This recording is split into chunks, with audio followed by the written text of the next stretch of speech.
Gaurkoan hemen zozketa bat indeu, Zizurkilko merkatari eta ostalariekin batea. Euskaraldia dela eta ulertze genuen garrantzitsua ziela nolapait ere aktibatzia herriko ostalari eta merkatariak. Eta antolatu duguna izan da euskeraz eskatzeko astia. Orduan, joan den astean euskeraz erosketak eskatzen zituzten bezeroei, dendetako komertzantiak eman diote txartel bat, eta herriko tabernariek zozketan jarri dituzte pintxopotiak, gosariak eta bale batzuk. Horren helburua zen, euskaraldia pixkat kale ateratzea, azken finean komertziak eta tabernariak dira gure erakusleihoak, eta nolabait ere herriko jendia euskaraldira gerturatzen hastia zen helburua. Alde batetikan, tabernarikin eta daukau martxan Euskal Pintxopote eguna.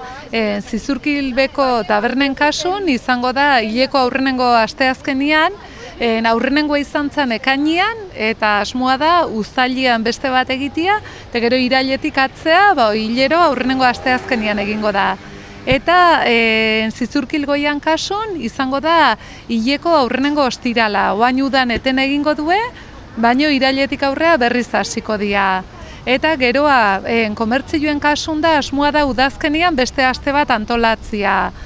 Berdin, herritarrak euskeraz eostea animatzia, eta kasu bortan zozketatuko dena izango da saski bat herriko merkatari eta ostalari produktukin eta osatu ba.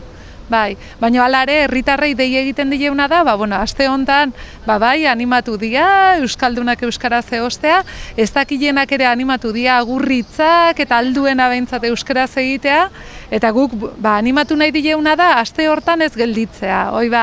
Ohitura horrekin jarrai dezatela, eta lotxagatik edo animatu ez dian horire, pixka bat bultzatu nahi dileu, saia daitezela eta aukera badutela herriko denda guztitan. Lehenengo aldia da komertzio eta tabernariekin lania olako proiektu bat martxan jarri dugula eta oso motibatuta agertu dira, gustora, proposamenak inez eta udazkeneko erronka horrire heldu nahi ote gogoz. Orduan, esan 885 txartel banatu dituztela aste honetan, eta ea udazkenekoan behintzat bikoiztu ditugun. Oso ondo. Beste bat,